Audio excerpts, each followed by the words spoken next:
thank you for being here today. I am Geoff Paddock, the Democratic candidate for City Council in the 5th District, and I'm here to talk about public-private partnerships and corridor improvements. As you know, in the news media, I have been involved in one of the largest public-private partnerships in the city's history, and that is the Headwaters Park project. And I think that's a prime example of what we can continue to do in this community. Some public investment to help the private sector come in and actually eventually create jobs in this area. I'm specifically looking at corridor improvements today, and I do want to recognize Justin Vetter, who's with the Design Collaborative Group and has designed this plan that you see behind me along with the Packard Area Planning Alliance.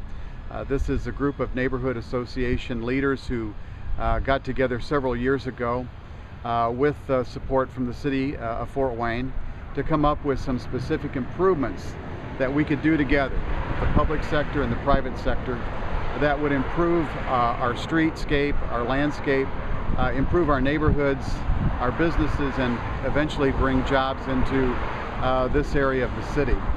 And what you're seeing behind me is a plan that I endorse as a candidate for City Council, and a plan that I hope to be able to seek funding for over the next few years if I'm successful on November the 8th.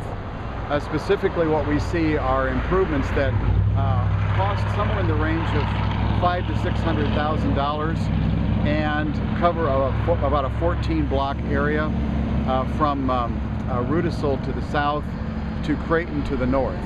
We're looking at the city coming in, adding some new curbs, some landscaping, some park amenities perhaps, some street lighting, some drainage, areas to really spruce up the landscape and the streetscape of this area.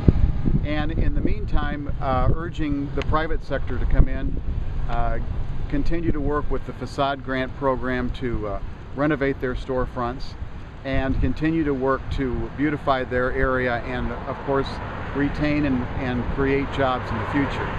Now, we see the plan behind us is rather ambitious. It is a 14-long block plan, and it would take several years to implement all of it in this particular area. We do see examples of where this is moving along across the city, and I point to the East State Village area, where public dollars have made infrastructure improvements. The private sector has come in, renovated their storefronts, added on to their businesses, and created jobs. We've also seen this successfully implemented on the North Wells Street area, still in the 5th District, just north of the downtown area, where there was some public investment by the city of Fort Wayne, some facade grants to private businesses, and many individual businesses came forward to do some renovation on their own. Not only are businesses doing this, but many homeowners as well, because when the city gets involved, making streetscape, landscape improvements, and businesses come forward to actually spruce up their businesses and perhaps add on to their businesses, we see homeowners also taking pride in doing renovations. This helps build not only the corridor itself, but our neighborhoods, our business district, and the entire city. So I am pointing out what you see behind me as a good example of what we can do together. The public sector investing some money to do the necessary things that government does, infrastructure improvements. The private sector coming in and renovating many of their businesses, creating some jobs in construction, retaining jobs in their businesses, and perhaps adding on and adding jobs. This is the kind of project that I will be very active if I'm elected to the City Council here on November the 8th. And I think it's important that a City Council representative fights for these public dollars. They are limited. They are, of course, being spread across the city. We need our share here in the 5th District, and particularly in this Fairfield corridor area.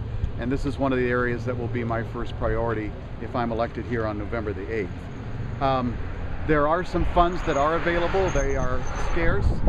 We still have some community economic development income tax dollars, or seeded dollars. It used to be that each council district was awarded $450,000. That's been cut back to zero. There still is some of that money available in the There are also some federal grant dollars that are available for this project that are also run through the city of Fort Wayne. And while there is a scarcity, there are a number of opportunities here, I think, for a council person who's aggressive and who fights for the district to bring some of those dollars back, and that's what I intend to do as city council.